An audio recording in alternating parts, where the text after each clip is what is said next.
we are very grateful to have David Harper back with us for part 2. So can we give David a big welcome as he comes and joins us?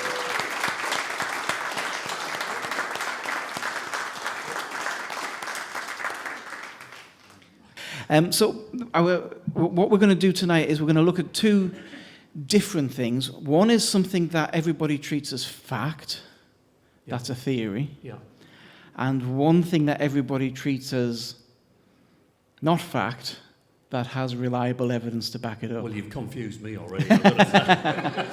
Well, let's start with the one that is treated as fact, but is a theory. Okay. And that is, we'll call it Darwinism. Darwinism. So that is then the theory of evolution, isn't it? That's right, yes. So in your journey, in your process of writing the book and finding out, because your journey in this book is trying to find out what is true. Yes, and if a God exists. Yes, so that was your mission. Yes. So we talked about creation last time in a very general sense, as in the age of the universe. Did the universe have a beginning? We talked about the creation initially of life, and we talked a little bit about the Goldilocks zone that we are in, that everything is perfectly balanced so that life can exist. But now we're going to dig into what that life looks like. So, what was before you started researching this, what was your thoughts on evolution? On evolution? Well, I think like most people being brought up in the 20th century, we had a very, very minimum basic understanding of evolution, but I think I probably believed it. Yeah. Because I was told that it was true. And I remember having a discussion with a very disgruntled biology teacher at school. Now, I was not very good at school. I wasn't studious at all. I just wanted to get out of school. But I remember finding this topic fascinating. We were talking about evolution, and he taught it to us as if it was fact. And I said, well, sir, if this is true, if we were all fish at one point, and then we got legs and everything else, and we eventually became humans, surely there's some kind of design process going on here. Could God be involved? And he said, shut up, Harper, which was not unusual for me at school. Shut up, he said. He said, don't ask stupid questions. It just happened. Okay. So I think from that point on, I kind of half accepted that evolution was true. I didn't understand how it could be true, but I think just being a young person, I had more important things in my life at the time to get on with. So I accepted it, like most people I knew, that it was true, but I had no real understanding of it. So you had a basic gist, yeah, and then it just got filed in the background. Yes, because, I remember speaking to somebody maybe about 18 months ago when I started this journey, and I asked them about evolution, and they said to me, well, we were just fish, weren't we? That's it. Weren't we just fish at one point, and then we became humans? And I said, well, I don't think we were, now looking into it. And it's quite an interesting thing. And you don't need to be a biologist, and you don't need to be a rocket scientist to look into the Darwinist theory of evolution, which teaches us that our distant ancestors were bacteria. One bacteria. That's it. Madam, in your kitchen, you've got hundreds of thousands of them. And I'm not just saying you because you look like you've got hundreds of thousands in your kitchen. You actually don't. You look pristine. But even you've got hundreds of thousands of bacteria in your kitchen and many more in your toilet, sir. Millions of the blighters. You, according to Darwin's theory, are related to one bacteria. So this seemed very odd to me. And you've got to put it into context as well, because Darwin wrote his theory, and remember, it is a theory. Now, a scientific theory must be proven, or you must be able to compare it against something similar. So it's not just an idea. It's meant to be a really thought-out, practiced theory. Think of the time zone. My normal life is history and antiques. 1859, The Origins of Man was published. This is the theory of evolution. 1859. 59. This is before free education, before electricity, indoor toilets, before aeroplanes, before motor vehicles. It was a very different place. And most people, if you were born in Billingham, you would die in Billingham. You might move to Middlesbrough if you were lucky. Yeah. But generally, people lived and bred in this. It was just a different world. Mm-hmm. And this theory came out. And when you do read his theory, he talks about how creatures evolved from these little bacteria through a series of mutations, that a mutation would occur and it would then pass on these mutations to its offspring, and these odd mutations would develop, legs and limbs and lungs and hearts and brains and move into tadpoles and fish, and then the fish would decide through a series of mutations. Now, when you see a mutation in anything, it's not a positive, but this is the theory. The theory is based on these mutations, which develop over time. So where did Darwin initially really start with this? Where did the idea itself come from? A couple of decades beforehand, Darwin had been thinking about this, has many other scientists as well. And then in 1859 he published it. And a lot of people in the scientific world and academic world loved the idea that we were just evolved from bacteria and then fish. Because if you could prove this was true, you discount the very idea of a creator. Mm. Because if you don't need a creator to develop life, then those that are the top of the pile in society, the scientists, the academics, are the new gods. And I think that had a lot to do with it as well. Those that just hated the idea of a god were looking for an excuse not to believe in a god. Mm. And so they clung on to this theory, which has never been proven. Darwin said, I think we might have mentioned this, at the time, that the biggest claim against my theory is the lacking fossil record. Yeah. He searched for these fossils to find the missing link between the fish and man, the fish and a lizard, the fish and a bird, fish and an ant, fish and an elephant. All animal life on Earth, according to Darwin, originated from a bacteria. And there's lots of fossils. In museums around the world, there are 40 million fantastic specimens of fossils, many more in private collections. Not one fossil categorically shows the missing link between one creature and another. Now, often when we use the term missing link, we think of a monkey man. We do. That's what we do, yeah. prompts us in our head, yeah. that there's a link between men and monkeys. Yes.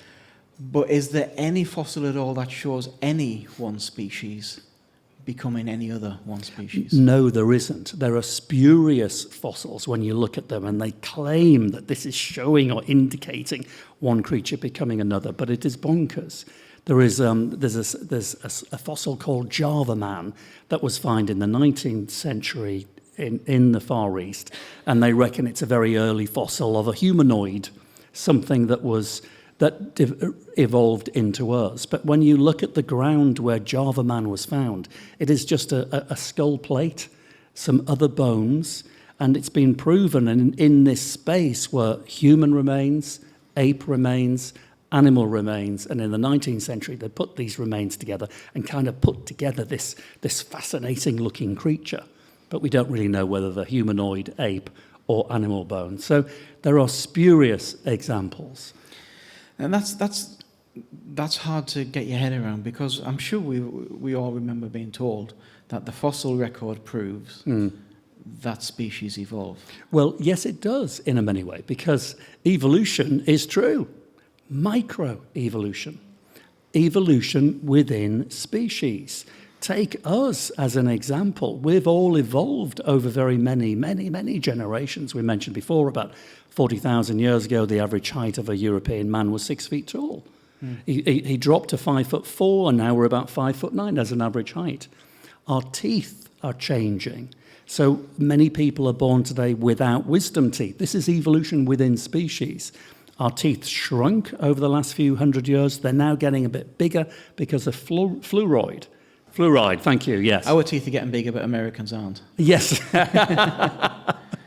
So there are these little nominal changes, and that's called microevolution. You see it in all animals. But it's interesting you talk about that evolution of man. Do you all remember at school seeing the chart where you've got the monkey one end and the man the other end, then all these creatures in the middle. Yes. And you're right, we've got millions of examples, ancient examples of the monkey this end, including living monkeys, and millions of humans this end, including living humans.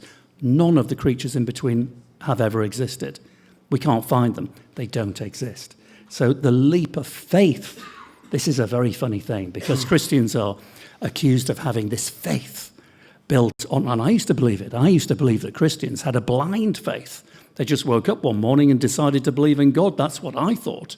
I've now discovered, of course, that Christianity is built on a firm foundation of evidence and truths that can be proven. Atheism, the evolution theory, by goodness me, you need a big dose of faith. You really do. So you talk about how species change over the time. Microevolution. Yeah. I guess is the other one macro. Macro. Right. Yeah. Okay. So we see natural selection, and Yeah. Darwin was big on natural selection, wasn't he? Well, Darwin was huge on natural selection, and this was his proving point he made to prove that you were once a fish. And he used the Darwinian finches. You've heard of those from the Galapagos Islands. And in Darwin's book, he showed he could prove that these finches, over very many generations, had changed the shape of their beaks. And he said, put it very simple terms, all you have to do is times that by millions. The beak changes, the legs change, and eventually you get a new creature. But it's not true. This was through natural selection, because the finches on the Galapagos Islands, there was two particular kinds of finch that were very, very attractive to other finches. Mm-hmm. And those finches that are attractive are those with very long beaks, which are great at catching flies, and those with stubby beaks that are great at cracking open nuts. And so if you're lucky and you're a finch that are born with any one of those beaks, then other finches want to breed with you. And so natural selection is the finches with the really good-looking beaks breed more. And this is how the beaks evolved into a very high-density population of stubby beaks, or in another part of the Galapagos, long, thin beaks. But he equated that as an example of macroevolution in practice. So he saw it as mutation rather than... He saw it as mutation, yes. Right, okay. Yes. Well, it's a bit like, if two tall people breed, you'll generally get a tall person. That's just what happens. Or two short people. Or two short people. What? Yeah, exactly. That's why I'm short. Your father's 6'2".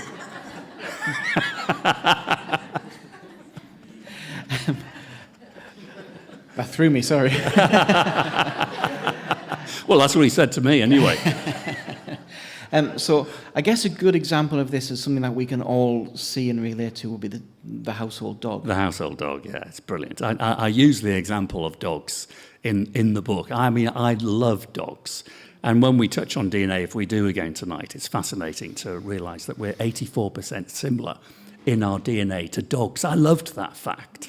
I loved that. Of course, evolutionists will tell you that's proof of, having a relationship, an ancestor to a dog. It's carbuncle, that's bonkers. But yes, dogs are the perfect example of how microevolution works. So humans first domesticated dogs about 40,000 years ago when we took in less aggressive wolves. So a lone wolf would be wandering around our camps and the humans would feed it. And the wolf would come into the camp and we would develop a relationship with that non-aggressive wolf. We'd then find another non-aggressive wolf and allow them to breed. And so then the wolves became hunting partners and the humans and the wolves worked together and they built bonds and relationships. So over very many thousands of years, humans micro-evolved the wolves into domesticated dogs. But they are still dogs. A dog can breed with a wolf even today because they are related. But even when mankind gets involved and helps evolution, it cannot change one creature into another. No matter how hard you try, you cannot do it. So if man's intelligence can't do it with the aid of nature, how do you expect nature to do it by accident through a series of mutations? Mutations normally die out. They don't strengthen and change. There is just no evidence of species jumping species. So we can see going from wolf to labradoodle. Yes, Is possible. it is possible. What would you prefer, a wolf or a labradoodle? A wolf, I think. So we see that, and so we go back to Darwin again, Yeah. and the time period he lived in. We've discovered a lot since then, generally Yeah. in science. Yeah. Do you think if Darwin had the knowledge that we now have scientifically, he would have developed the same theory? And why?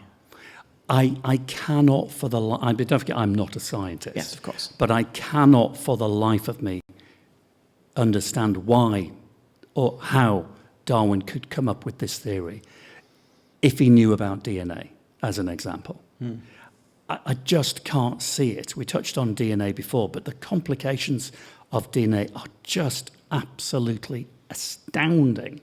And to try and get an idea of the size, I don't know whether I mentioned this last time, but I've come up with a new way of measuring DNA. Okay. And it's mind-boggling. But you've got to remember, first of all, that your DNA number is a computer code. It's a program that is absolutely word letter perfect, and it's 3 billion digits long. And just like a computer, you are designed by, I would say, a nanoscientist.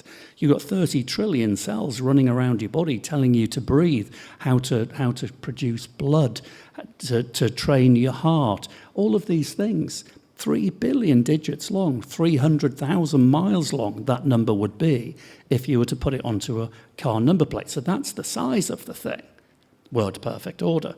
But the size of your DNA in reality, you could sort of measure by taking your thumb and forefinger and creating a gap between the two of around 1 millimeter. So we can all guess what roughly 1 millimeter is. You can do it if you want to do it, because it's fascinating. And you can get that. Did you do it? You've got 1 millimeter. I think that might be 2 millimeters. Okay, well, 2 will do, right? It doesn't matter. Now then, if you divide that by 100, that gap, that's the size of one of your DNA strands. 1/100th of a millimeter, and it contains 300 digits, like a computer code, that would stretch around the world, if it was put on the car number plate, 12 times in that gap. Now, if he knew that, I cannot for the life of me understand how Darwin would say that is not evidence of a designer. You'll accept that your computer's designed. One shaving of skin, one eyelash, is so supremely complicated that it is 50, and you can Google any of these things, you are 50 million times more complicated, technologically complicated, than an iPhone.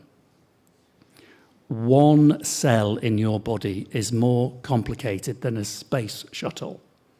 Humans can make space shuttles. They cannot create a human cell. And when you look at those human cells in scientifically rendered images, you can Google it online, you just look at a human cell and you try and convince yourself that is not designed.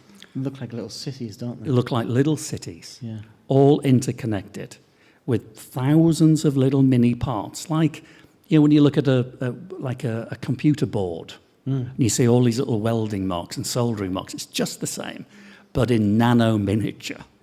You remove one or two of those things that look like skyscrapers with any one of your cells, your cell doesn't work. It just doesn't work. It's like computer code. If there's one bit of code It's a blip. wrong, It will malfunction or not work. Yeah. And all of these things have to be in order, in place, at the very same moment to come alive. which brings us back to what I think Darwin said. Yeah. That he would, you'll have to correct me in how he said it, Yeah. that he would disown his theory Yeah. if it could be proven that something existed in the human body Yeah. that couldn't get there in stages. That's it had right. to exist all at once. Yeah. I've worded that really No, badly. no, you haven't. It's exactly right. He said that if any one organ in the body, it could be proven that it was impossible for it to, over a series of millions of years, build itself through a series of mutations, then it would debunk his theory. Mm-hmm. Well, you can look at any organ in the body, in truth. We touched on the heart and last time, and we did mention the eye, but it's worth mentioning again. The eye absolutely debunks that, because the eye, compared to, say, a Rolls-Royce fighter jet engine, which has about 40,000 moving parts, this is a very complicated, serious bit of kit as an engine, and it's huge. A human eye has 2 million moving parts and millions of cells, and on average 1 million connections per eye back to the brain. That, to be an eye, had to be complete from day dot. It could not evolve into being an eye. Yeah, it can't just start as this a blob in your face. That it can't. Do anything. And 2 sockets and a brain. What's the brain doing? Where am I? The brain needs to see. Yeah. Yeah. So, in fact, we did mention Dr. Ming Wang, the eye surgeon from America. That was the one thing that got him over the line. So he was an atheist, Chinese chap, went to America, became disillusioned with the atheist way of thinking, and started reading the Bible and wondering. And actually, I didn't mention this. I'll come on to the eye bit in a moment, but Wendy and I were talking about it. And Dr. Ming Wang really wondered, and this is very basic, this is one of the most intelligent men on the planet, I would suggest. He's one of the best known eye doctors in the world. And he started wondering, how on earth does a human make a human? He said, a woman, a female human, makes a human in 9 months. How does she do that? Well, many of you will have had children. Can you answer it? How did you do it? Through a series of mutations, so perfectly. It doesn't make sense. And so what he started to begin to believe was that there is a designer behind all of this. You don't find cars making themselves. We don't make robots that make themselves or computers that make themselves. But humans and all other animals are programmed to make themselves. I guess you're saying that can't evolve because you can't pass that down a generation until you're already able to create. You had to be able to create a human being from day dot. Yes. You couldn't take millions of years not creating human beings. You had to have the capability to create a human being. Yeah, I get and that. do you see that? Yeah. And so these were questions that he was asking, and being an eye doctor and knowing the complication of the eye, realizing that the eye was so supremely complicated, that was the thing that got him over the line. And he moved away from atheism, looked deeper at Christianity and other faiths, and eventually became a born-again Christian. And there's a film about him called Sight, Dr. Ming Wang. But, for a very clever man to say, how does a woman make a baby? Have you ever asked yourself that question? No, I hadn't. No. But nobody can explain it. No. Nobody can. It just all points to a designer. So this is where I was getting to with the theory of evolution. But, that's the biology side. The biology side of it is wildly interesting. But then over and above that, evolutionists will tell you that evolution is cruel, ruthless, brutal, and unintelligent. You ask any one of them, they will all say that's what it is. So why then were humans evolved to appreciate beauty, to feel emotions, love, have a consciousness, feel morals, ethics? Why? Because evolution, that makes no sense. Why do we have a moral inbuilt code to protect our neighbour? God forbid give our life up for our neighbour, which many of us would do if evolution were true. If evolution were true, you should want to kill your neighbour and take all of his goods, because that's the brutality of evolution. Let me throw one at you then. Go on. Because some people would say, well, we've learned, again, through evolution, that in a tribe there's protection and security, therefore we've become genetically hardwired to protect the tribe. Yeah. It is an argument that I've heard, and it is the most common argument, but it still doesn't make sense. You can't have it both ways. But it never explains self-sacrifice. It does not explain that. And you're right. And no human culture that has ever existed has ever thought that cowardice and cruelty were good attributes. Mm-hmm. They've always valued bravery and kindness. Every single human tribe. Where does that come from in the evolutionary scale? Even beyond that, the kindness and empathy we feel towards animals. That's right. The earthquake that happened this week, I don't know how much news footage I've seen of dogs being rescued. Mm. And there's something about seeing a dog being rescued from a building that makes you, oh. Yeah, that's true. Where does that come from? That can't be inbuilt through evolution, because you wouldn't even see a dog. No, no, not at all. Again, they can't have it both ways. They can't say that evolution is brutal and cruel, and then it's kind and loving. They can't. Mm. But consciousness, when I was doing my research, it was consciousness that really, really got me. DNA, of course, was a big one, but you all understand that you're conscious beings. You know where you are, what you're doing. You know that you're alive, and you sense love and all of these things. And crucially, you know you're going to die. And you have this inbuilt consciousness. But let me ask you a question. Where is your consciousness? Can anybody, I hope you can answer it, because if you do, we'll become millionaires. Because science and philosophers have been trying to work out what consciousness is. Everybody accepts that we have it, but nobody can explain where it is. But consciousness is as real as a limb. So we've got two arms. We know where they are. Where is our consciousness? We don't know whether consciousness is within us or outside of us. Mm. And those atheists that you might speak to will say, well, it's all just part of chemical reactions in your brain.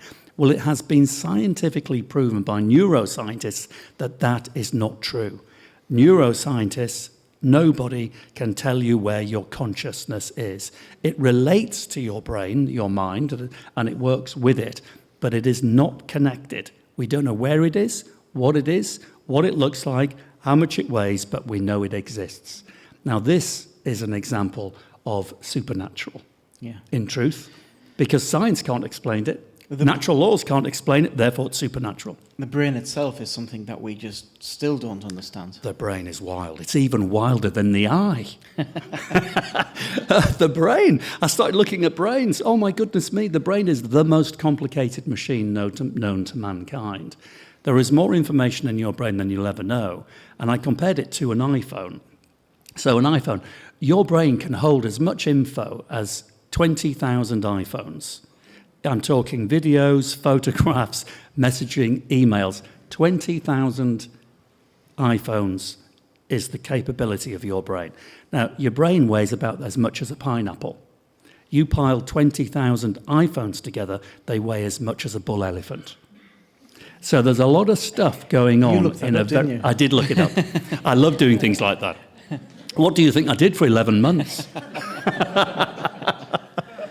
Searching for God. I was digging in all sorts of different holes. And I couldn't not find evidence for God. And this is one thing we haven't really, we talked about evolution and everything else, but of course, my research all pointed to a creator. Yeah. Everywhere I looked, I couldn't get away from evidence for a creator. It's just bonkers to me that people can't see it when they open their eyes with their 2 million moving parts. Yes. Very complicated eyes to Very open. complicated. You talked a little bit in your book. We will come to questions in a moment because I'm aware we've spent a long time on this thread. But it's been good, so I don't mind. Well, a few people have fallen asleep. I don't know whether you noticed. You talked about was it an experiment where a brain had been Yes. isolated one half from the other, and yet was still able to communicate. So this is evidence from a brain surgeon that I talk about in the book, who was an atheist. And he just grew very disillusioned with the atheism. It was very totally depressing. No hope, no peace, no joy in atheism. And so he started examining Christianity. But he did notice, being a brain surgeon, that you can cleave the human brain in two and you can still survive. So there's an operation called the split brain operation. Well named. It really is. It really is. And it is performed on patients who suffer with epileptic fits.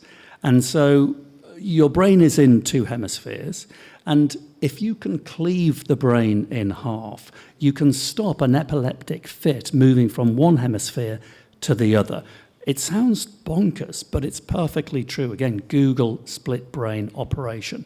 And so these neuroscientists would cut people's brains in half, literally sever every single material connection, and the person could still live. And it stopped the attack moving across the hemispheres. But they would, of course, assumed initially that if you were to do this, the two sides would stop communicating. So to see that glass of water and to pick it up, both sides of my brain need to communicate at the same time. One side sees it, one side directs me to pick it up. So when you've got a cleaved brain, you'd assume that I can see it, I can talk about it, but I can't pick it up. So you'd imagine all sorts of complications. They find that this isn't the case. The brain, two parts of the brain can still communicate with no material connections. Now, an atheist will tell you that's impossible. He won't deny it's not true now, of course, because it's been proven, but because it's all about the material and the physical, it should be impossible. But neuroscientists now say that this is evidence of your consciousness, your human soul. The consciousness, your consciousness is connected to your soul, your spirit, and this is partly how you run. Your brain, your mind works in partnership with your soul, and it becomes like a Wi-Fi connection. There is no material connection, yet the two parts of the brain can still communicate. Nobody can explain how that is possible in the material world. They can't tell you how that works. And so this particular neuroscientist I talk about in the book, this was one of the things that led him to become a believer in a creator initially, and then with research, a Christian. Wow. Wow. The consciousness problem. That's fascinating. It's Absolutely bonkers. It's fascinating. bonkers. It's bonkers, but true. And my book is full of bonkersness, but true. It's one of those things where you go, I can't even work out how that works. No, I can't. And Who decided it was a good idea to cleave a brain in two anyway? I mean, that's a whole other question. Yeah. But I can't. I was going to say I can't get my head around it. No. But I guess my head will do that itself. Right, let's open up for some questions. If you think like things like neurons and stuff like that, there's gaps in there, there's synapses, and you have chemical messages.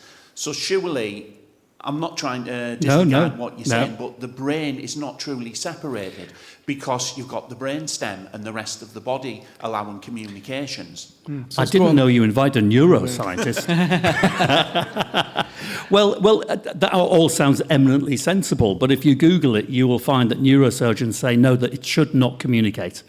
Nobody can explain how it can. What you've just said sounds sensible. Yeah, it's obviously found a way to do it. There's a it's way found that is there. But it's not a material connection. They say it shouldn't work, and they should know that because they've cut literally millions of fibres, and they say it should not work. But don't forget, it stops an epileptic fit moving from one side of the brain to the other. Also, the electrical pulses can't be going. Exactly. So those pulses do not travel.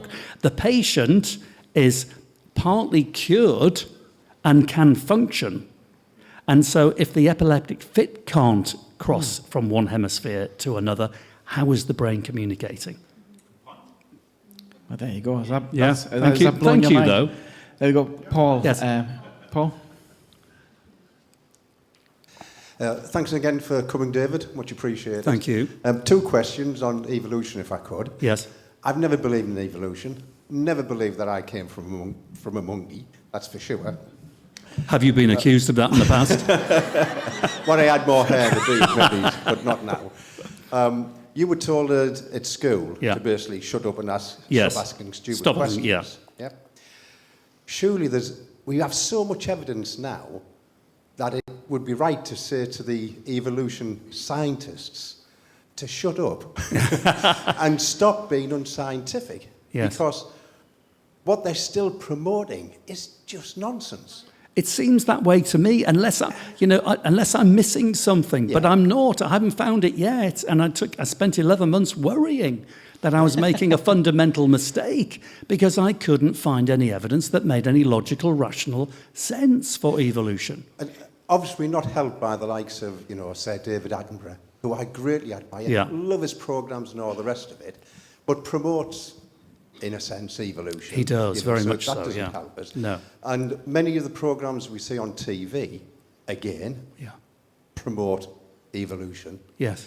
I just wonder, do you think we'll ever get to the stage where in 1859 or whatever it was, when, the world up till that time had been a God-fearing world, Yeah. and then in a moment of time, as you rightly said, everything changed. Yeah.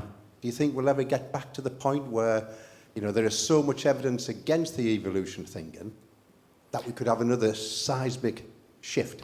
Well, wouldn't that be wonderful? It would. And I genuinely pray for that. Yeah. Because I think it would create a much happier, safer, more joyful, peaceful society. Yeah. I really do.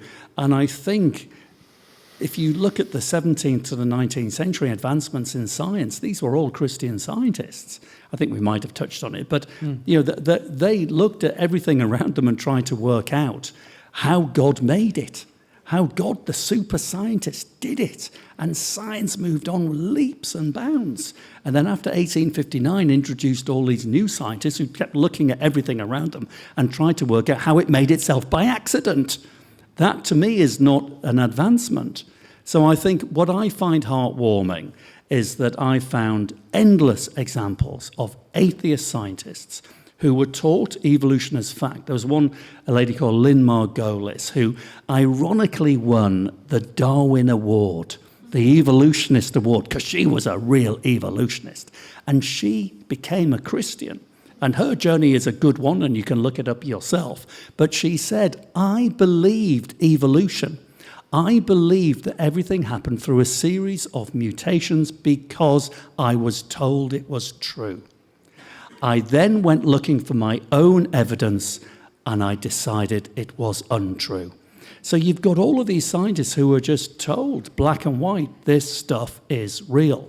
And so I focus a lot in the book on those that decided to go on their own journey and came out the other end believing in a creator. So I hope there's many more of them. And I think with, microevolution of our brains, our intelligence, and the development of the internet, I talk about that. And I think it's a bad thing in many ways with some of the social media, but at least it opens up an opportunity, literally channels like YouTube, where people can hear an opposing view and can listen to very clever scientists who believe in God like you believe in God. And they are a breath of fresh air. I'd highly recommend you find them on YouTube. Can I ask you, as you were researching, did you keep feeling like, well, I must have missed something? There must be, must be. All the time.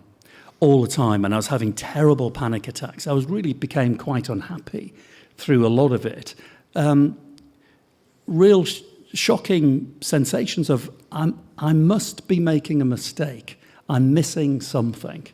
But this is where I think I began looking at the Bible, more so, praying, and that certainly helped. And I got over it eventually. But I think there were probably moments in my research where it would have been much easier just to forget all of this and go back to the materialist world. And I say, just go and buy a new car. Not that, go and work out if I can afford it, work out the payments, and get back into a materialist world and get into a new car. It crossed my mind, because this is mind-blowing stuff and life-changing stuff.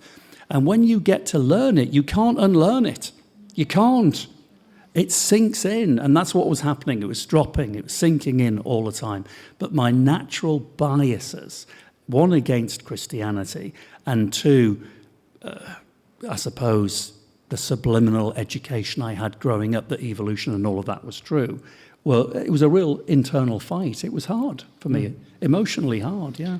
And I guess for people watching or people here, if that's a place you're in, that's okay because you've been there. You've been at that sort of point of going, no, hang on a second. I don't want to be one of the crazies here.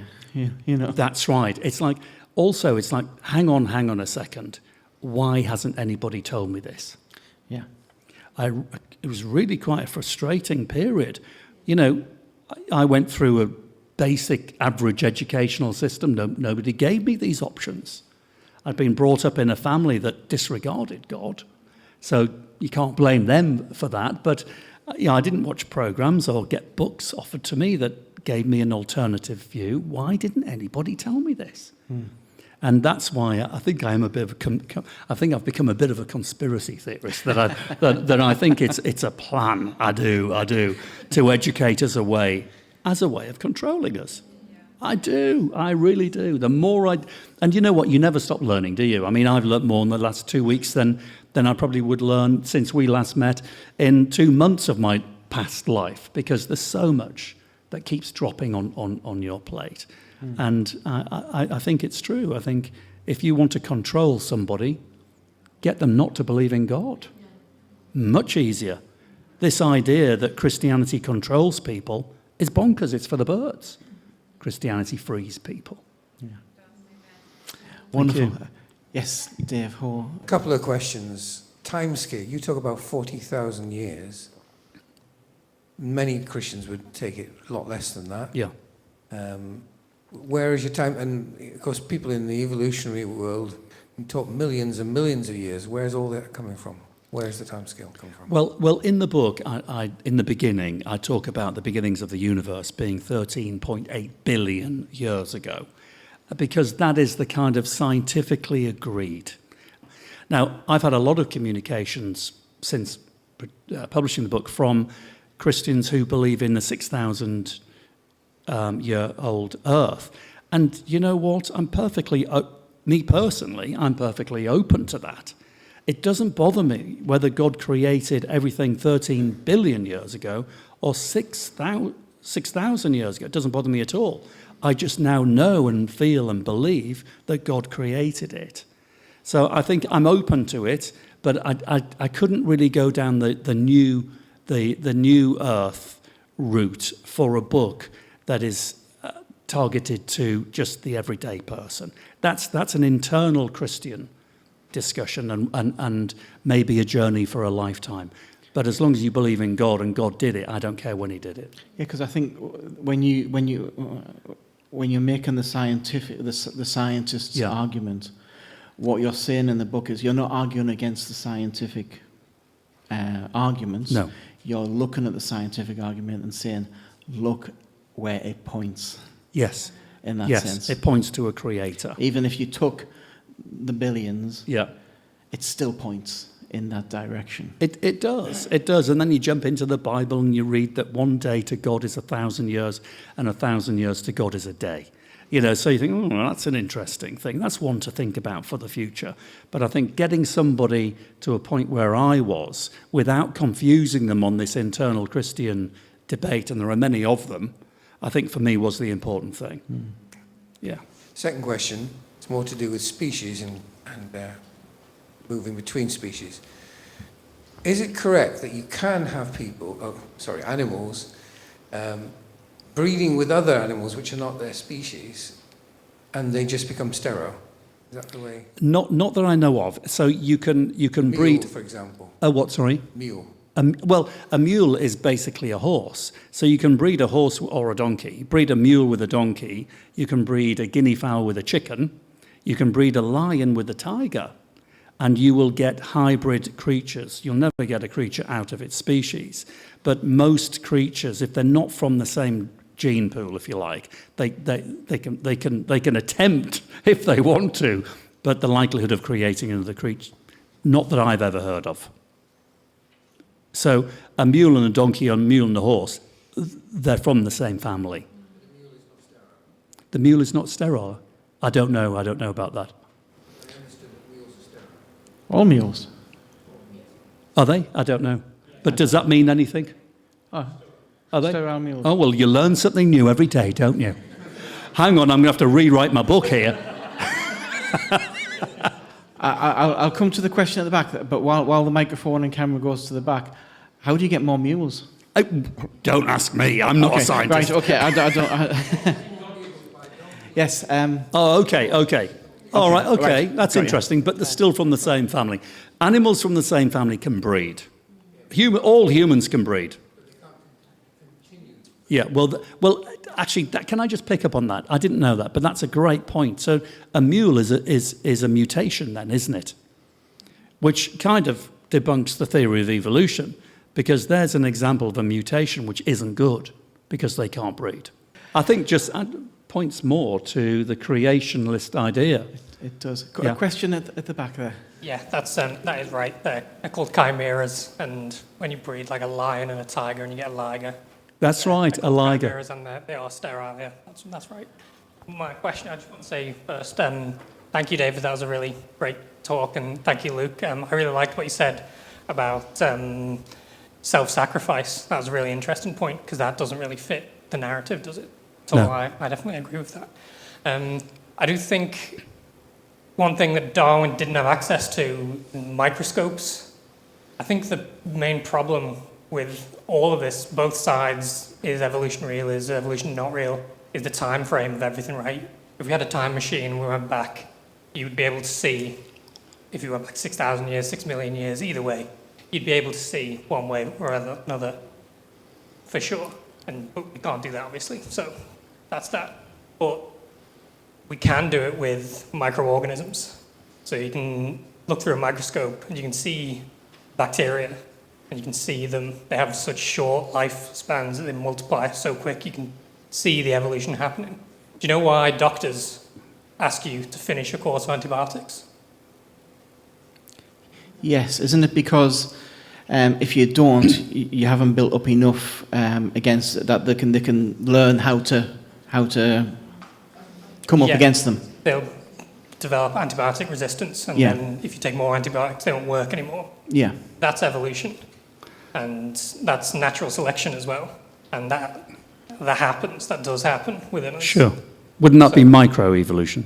Yeah, of course, but it's on a small scale, and you can see it. And that happens. Yeah. How long does it take to take a course of antibiotics? That happens in 2 weeks. It's interesting to say that, because since the 1960s, there's been an ongoing experiment with bacteria to prove that evolution, macroevolution, is true. And they've been breeding these same bacteria that have now been through, I don't know how many millions of generations. They're still bacteria. There's no movement at all. So they're trying desperately to prove macroevolution. They will see microevolution.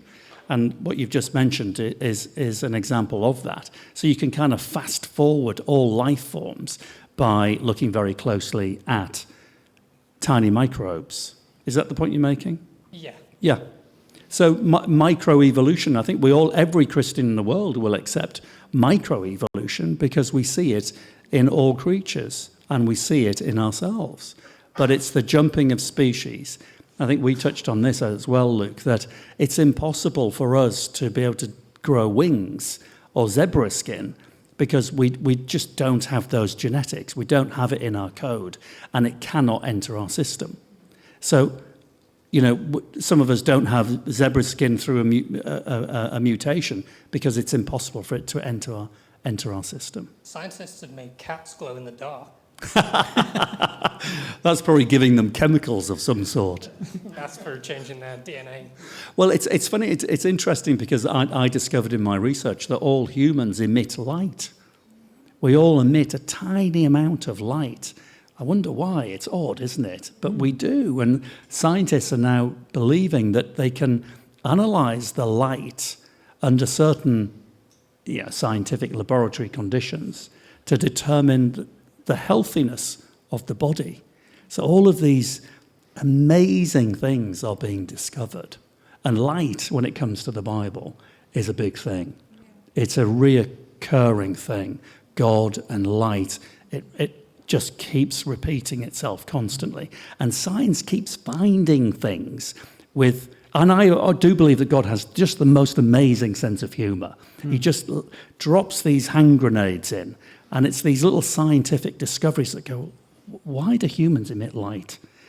You know, how is it will help us once science can work out how to read that light. That's microevolution. That's Jesus emitted light. Of course he did. That's good. Have you got anything else you want to add in there? Are you happy? No, thank you, though. That was really Thank good. you. Thank you. Yeah. Thank you. Anybody else? Do you not think really science, different aspects of it, is a model? If you look at classic science, you way back to the apple fall in Einstein. When you take that and put it on a much smaller scale, much larger scale, its theories fail. And then you start coming into the quantum realm. And when you start sort of working stuff out there, it's a lot more complicated. Do you not just think that all science is where we're at this moment in time? So do you get what I mean by that? Well, I think we're all, I mean, what we're discovering, what we now know to Charles Darwin would be something that he would have thought of as supernatural. Or he would say, you're talking nonsense, you're talking about miracles here. So science keeps discovering supernatural and miraculous things. Is that your point? That science continually moves on? Any more questions on... we've done a few on evolution there, but on consciousness as well, and morality, evolution and morality? Oh, did you have your hand up?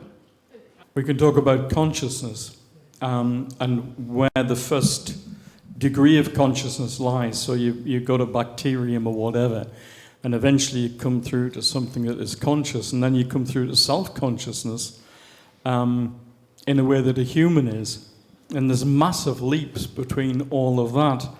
And I don't think I've ever particularly read much about how evolution might address those different leaps other than complexity, or it can't be complexity alone. Any thoughts? Well, I don't think evolution really addresses consciousness. An evolutionist will just say it's just the brain. That's it. They'll say it's chemical reactions in the brain. We can't explain it yet. We will be able to in the future. It's just the brain. But I think the split brain operation and many other neuroscientists' experiments can confirm that it has only a little bearing on the brain. It is not in the brain, and many do. So I don't know. What are your thoughts? Do you have any ideas? I think you can argue complexity of a human brain. Now compare it to the complexity of a larger brain like an elephant. So both are complex, but the idea of self-consciousness in a human way that's distinctive to an animal way, I don't think can be explained. Yeah, there's something very different about, and again, could go down a whole rabbit hole here, and we should move on in a bit, but that the human consciousness definitely seems to be something different than anything else we see in nature. Yeah. Some scientists try and convince you that some animals have a level of consciousness. Yes, and certainly intelligence is intelligence, and much more intelligence, I think, than we give them credit for, but not consciousness. Humans are the only animals that have a consciousness and an awareness that there is death, and questions: where do I come from? Who made that? Who designed that? What's the meaning and purpose of life? Searching for happiness, searching for joy, searching for love. This is a peculiarly human condition. Yeah, I've had pet dogs before, and none of them have had an existential crisis before. There's no midlife crisis going on there. No. Yes, Mitch. Oh, and then Cliff. So Mitch, then Cliff. Hi. It's a bit of a more personal question. As you were discovering things, were you discussing with people about these new discoveries, and especially with your new Christian daughter? Were you keeping in touch with her, and were you amazed at what you discovered, or you kept them and only at the end, when you were born again, look what happened to me? Very good, thank you. No, I shared it with as many people as I possibly could because that was part of my journey and my research. So I was asking people all sorts of questions all of the time, from taxi drivers to people that met me in the supermarket and said they watched me on Bargain Hunt. And so I'd say to them, well, that's great. What do you think happens to you when you die? That's not putting a lot of trust in the taxi driver there. So I shared it with as many people as I possibly could. Of course, Wendy as well. She was a great sounding block. I would shout her and go, Wendy, I've just discovered something. She reluctantly would come into the room, and I would share it with her. And yes, our daughter Hetty as well, of course, who was delighted watching and hearing this process unfold. But it's funny because when I did speak to Christians, which I did a lot, I'd go to church and interview Christians, whether they wanted interviewing or not. I would ask them questions like, are you a real Christian? And that didn't go down very well often. But no, I gathered information that way by sharing with lots of different people, and it was really very helpful. And it's funny because in the book I came up with 3 really fundamental questions, existential questions, which I would highly recommend you use on anybody. And it's quite surprising just how in-depth a conversation can get with these questions. And the first one is, how was the universe created? You give them 2 options. Was it an accident or by design? Very simple. Or about life? Was that an accident or was there a designer involved? And the third question was Jesus of Nazareth a real person? Now, you might think that these questions would be quite scary to a lot of people, but I never had an issue. And I ended up having really in-depth conversations with strangers in cafes over those 3 points. They are very stimulating questions. So, yes, I shared it with as many as I possibly could. And you were always getting good feedback in that. I always got good feedback. Things. Yeah. Generally, it's odd, isn't it? Because I got much better feedback from people I didn't know compared to some people that I did know. Family and friends. Some didn't want to have the conversation at all. I never had that situation with strangers. It's very strange. But so I don't know, explain that one. So, yeah. I guess it was helpful for you as well to have conversations with taxi drivers or people like that, as well as a sort of like an idea of bouncing ideas back as well, so that as you're exploring and as you're thinking about it, you're not just stuck internally in your own head. That's right, and people would open doors in your mind as well. Just ordinary people like me would say something and go, oh, that's interesting. It would take me on another journey, another angle to look at. Yeah. So, very worthwhile. If anyone out there is thinking about going on a similar journey, I'd suggest just speak to people, ask them very basic existential questions, which we could all do with an answer to, especially what's going to happen to you when you die. That's a killer. That's great, that one. Pun intended there. Yeah. Cliff. Coming back to the question that came up about mankind producing light. And I think David said, we don't know where that light came from. Yeah. I was just mulling over that and thinking about the scripture that says, he was the true light that lights every man that comes into the world. So we know that we were made in the image and the likeness of God. Yeah. So it would seem that God put that light there at our creation. I absolutely agree. And I think this is, again, another sort of sense of humour example of God. We've only recently discovered in the last 10 or 20 years, maybe, that at the time of conception, when the sperm impregnates the egg, there is an instantaneous flash of light. And it has been filmed. Talk about, I'm getting shivers up the back of my spine, talking about Jesus being the light of the world.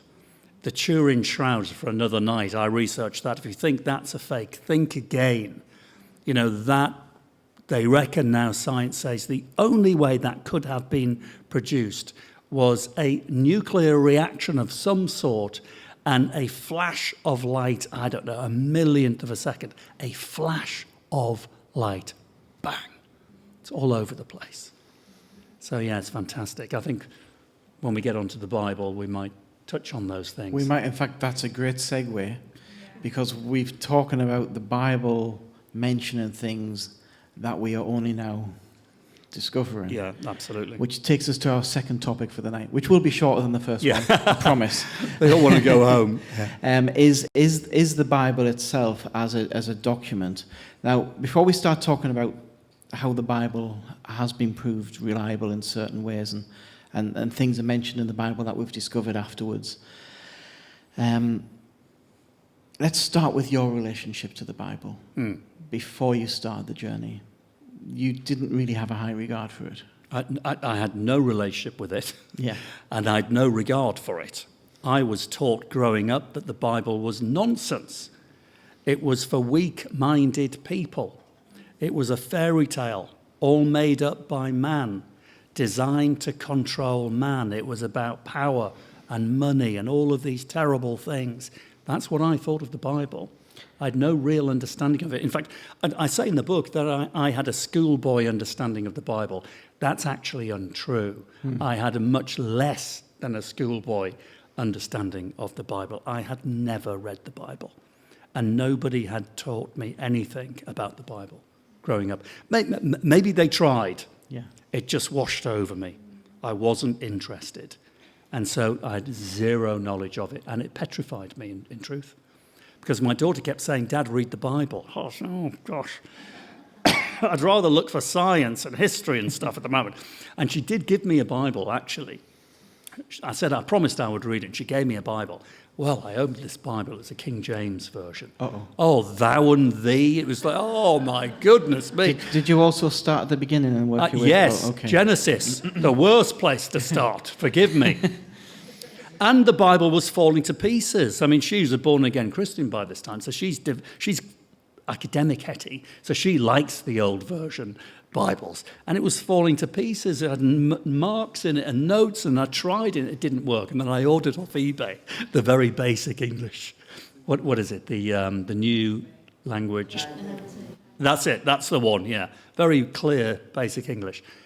And, yeah, it scared me. But anyway, I started properly in the New Testament with John, which is, I think, probably you might agree, one of the best places to start. But before I did that, or during, it's all kind of rolls into one now, I wanted to know what the truth was. Where did this Bible come from? Who wrote it? So I was absolutely dumbfounded when I discovered that the Bible, the Old and the New Testament, is not 2 books, as I thought. It's 66 books, yes, written over 1,600 years by 40 different authors on 3 continents in 3 different languages. What kind of book is that? And it all just fits together. It was a bit bonkers. So I started researching all of this, and I soon discovered that the biggest mistake you can make as a non-Christian whilst looking at the Bible is do not listen to any opinion from anyone on the Bible who has never read the Bible. Yeah. Never do that. I'd been doing that for decades. It's nonsense. It's a fairy tale. All of these people, including members of my beloved family, I love them dearly, were giving me this advice over the years. They'd never read the Bible.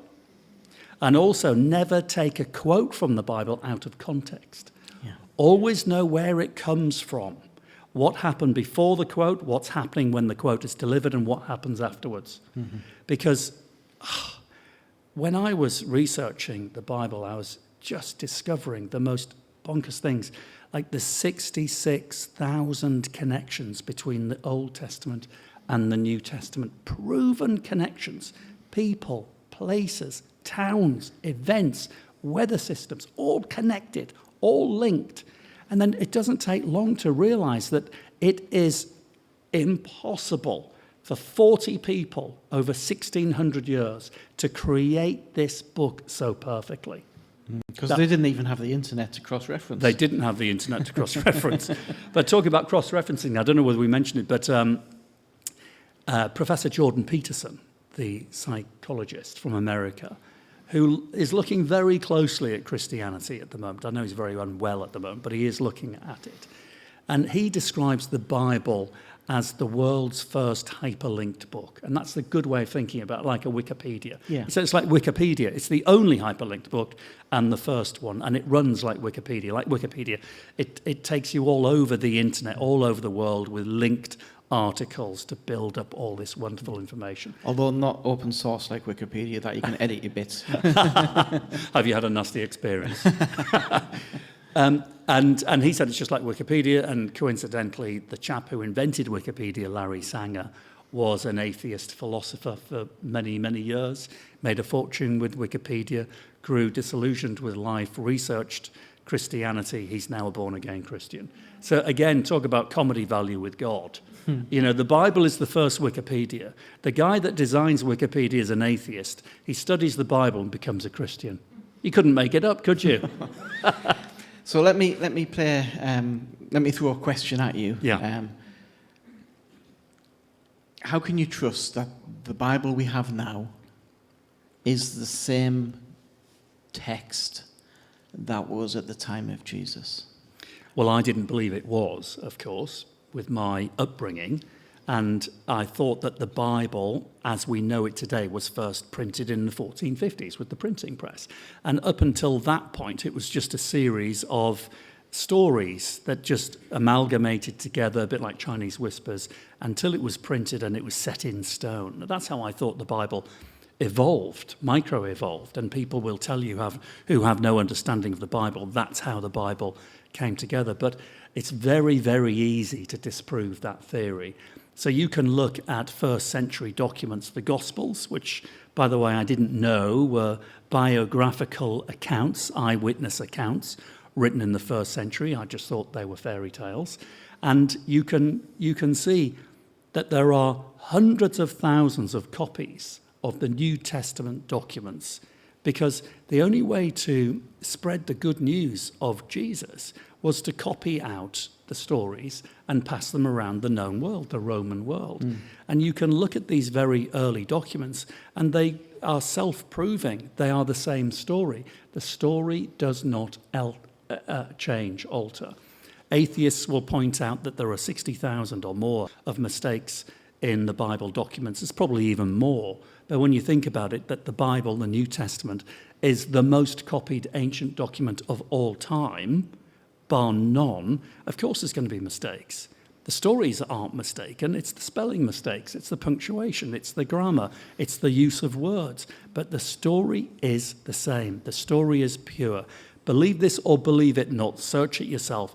The New Testament documents can be proven to be 99.5% pure, meaning you read the Gospel of John, written in the 2nd century, a copy of the original, and then you read one printed in a Bible in my eBay book, you can see that it is exactly the same story.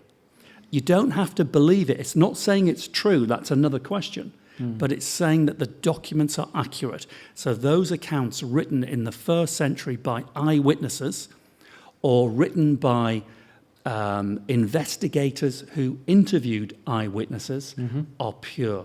The story has not changed. Okay, what if we go further back to the Old Testament? Surely those have been changed to fit in with what Christians believe. Well, I think you can just look at the Dead Sea Scrolls. You know, the Dead Sea Scrolls were discovered just after the war of 1947, I think, and they're carbon dated to 200, 300 BC. The stories are the same. They haven't altered. So they are some of the Old Testament books. Yes, they are they are the Old Testament books. Yeah. Prophesying the coming Messiah, prophesying things that Jesus actually did 200 or 300 years before he was born. And those have been dated to be They're that totally old. Dated, totally dated. There's a big one in Isaiah that a lot of people assumed Isaiah. Please help me with which chapter it is. Is it 52? 53. 53. Thank you. Isaiah 53. There was a very long-held assumption that must have been changed. That's right. Because it talked about Jesus in such accuracy of his death. And people for years said, well, that's been changed. Yeah. That's been changed. That has to have been changed. Yet the Dead Sea Scrolls, 300 years before Jesus, they have that entire chapter. It's funny because Isaiah 53 basically describes the crucifixion of Jesus Christ, does it not? Yeah. Very powerful stuff. And you're right, the Dead Sea Scrolls have it. Yeah. And it's proven to be dated.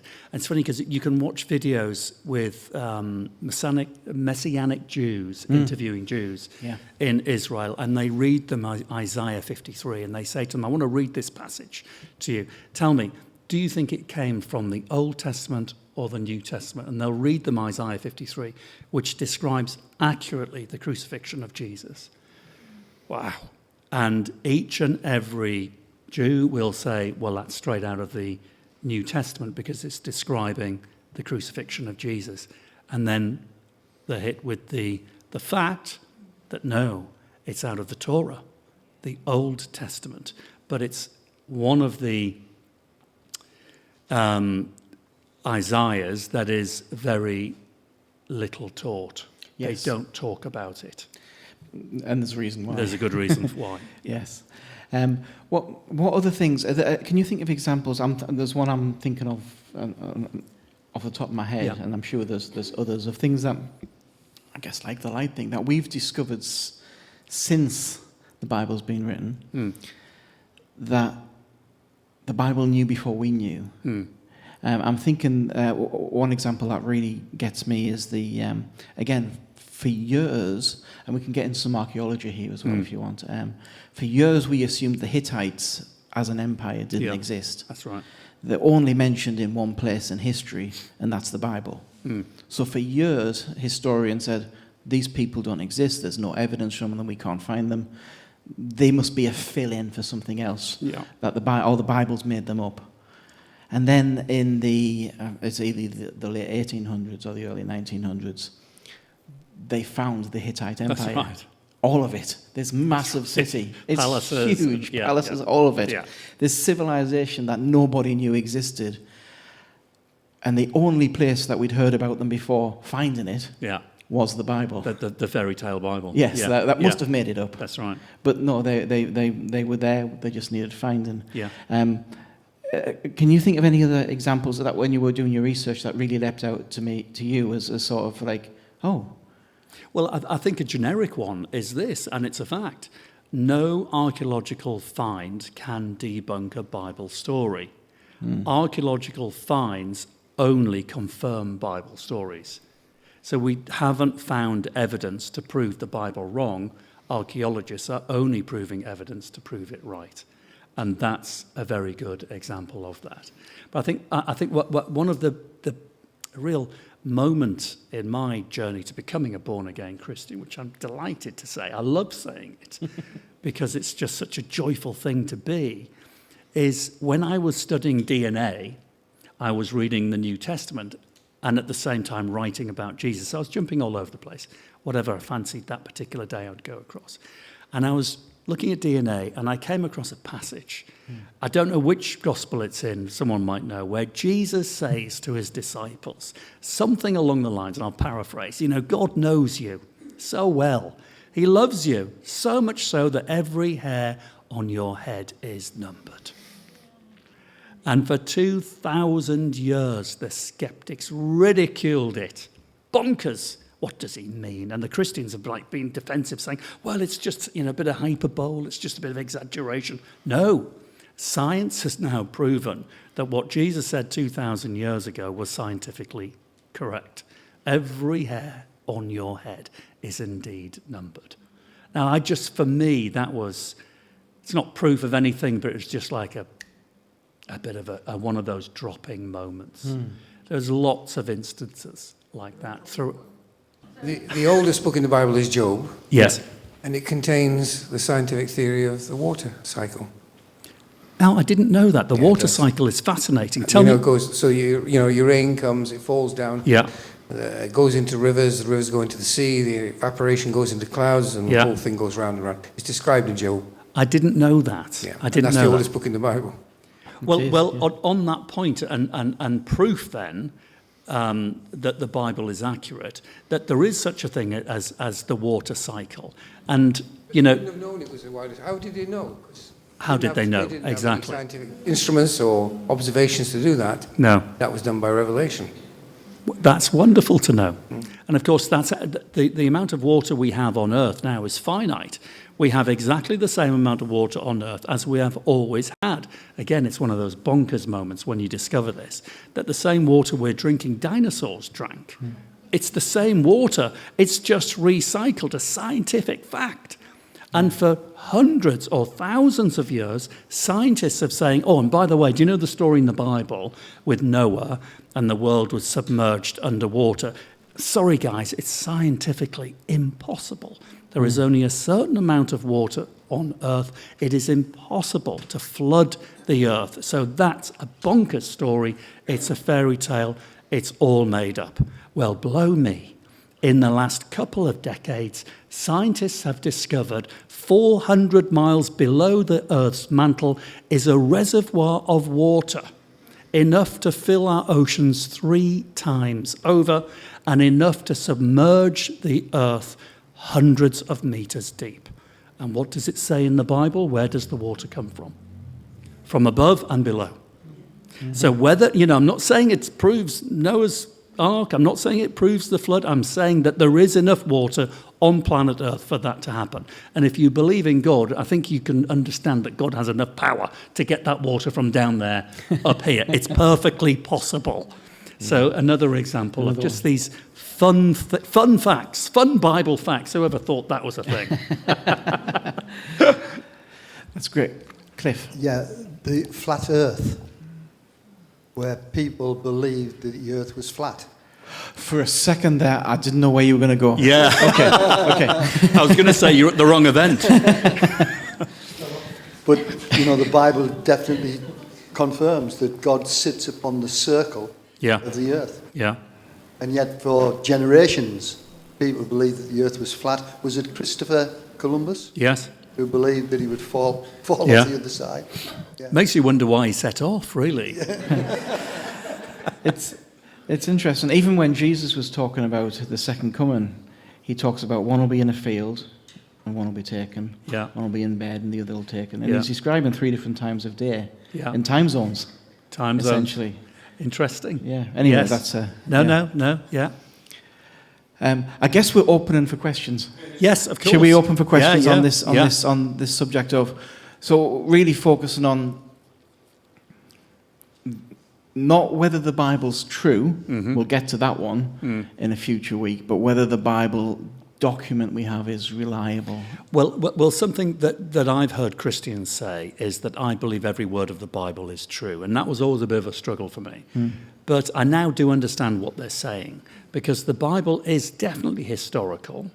It's symbolic, it's figurative, it's literal, it's allegorical, it's mystical, it's philosophical, it's poetic. Now, it may not be, as I thought they believed, historically correct all the way through, but it is true all the way through. Let me try and explain.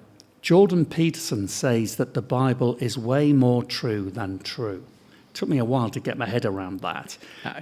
But it is true, because whether it's a psalm or it's a proverb or it's an allegorical story or it's a mystical story, there is truth in it. Every word of the Bible, whether it's in poetic form or a historical document, is true. There is nothing in the Bible that you could say is not true. Does that make sense? Yeah, I get what you're saying. It doesn't have to be. It's not a history. I thought it was like a history book. Yes, it's not a history book. It's not a history book. It's not a science book. No. It's a book about. I'll tell you what it is. It's the best self-help book ever written. That's what it is. I have read lots of self-help books, and I know lots of people who read them all of the time. Throw them all away. The Bible is the self-help book of the millennium. Ronald Reagan said, every single problem known to man, there is a solution in the Bible, and I understand it. From a relationship problem to a health problem to work to feeling depressed, there is a solution or something that will assist you in the Bible. Now then, and it starts from the day you're born to the day you die and eternity. Now, you don't have to like what the Bible says, but that's exactly what it is. It's a manual for life. That's good. It's wild. It is. It's bonkers. It is. This is why I shout about my book and I do talks for cups of tea. That's it, right? Because I just feel that more people need to know this stuff. Yeah. They really do. It's there. It is. So, right, questions on the Bible itself. We've got at the back there, Ian. When you were about your daughter writing in the Bible, it brought back a memory of a friend of mine who used to write notes, like a lot of people do. And one I remember seeing in his Bible, he said, "This can't be true." And did you come across anything like that, where you really read something in the Bible and you thought, "This can't be true," and then you actually dug into it and found something that was really struck you as something, really... Well, I think initially when I first started reading the Bible, it was scary, particularly the Old Testament, and it's hard to get your head around. But I think once you start to realise that the message, the story may not be historically true, it may not be, but the message is real and it's true and it's full of wisdom that you couldn't make up. So, I did struggle, but it was funny because I think that when I first started reading the Bible, it was difficult. When I felt that I was getting to know the person, the character, the real living person of Jesus, before I believed he was God, the Bible started to make a bit more sense. When I came to my moment of truly believing, because of the resurrection and spiritual transformation, that Jesus is God, the Bible came alive. And I think that's it. Once you love God, the Bible is just the best book in the world. If you don't like God or you put off God, the Bible's very difficult to get to grips with, and you've got to really work hard at it. That's an interesting thought, because often there's two very different ways to read. Yeah. One is in resistance and one is in a joy, and that's right. Very different experiences, and you've experienced both. I have, and I love reading the letters in the New Testament, Paul's letters. I love them. Jude and John 1 and John 2, I just love them. And I've read them, a dozen times each. Every time I read, it's like reading a new letter, because I get something else. You tell me, how on earth is this possible? Most of these men were barely educated. They are geniuses.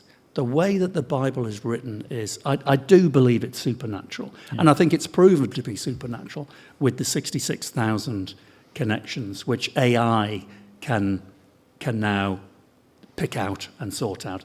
Again, the more we learn about science, the more it can prove the Bible correct. That's good, thank you. Well, does anybody else have any experience with the Bible? Did anyone else begin reading it with great reluctance, and has it changed for you when you became a Christian? I remember in year 7, going into secondary school, we were all given an NIV Bible. Somebody in the school, their dad owned the local Christian bookshop. He was manager there. We all were given a NIV, full Bible. Mine sat on my shelf, untouched, in pristine condition, until I was about 16, 17 when I started going to church.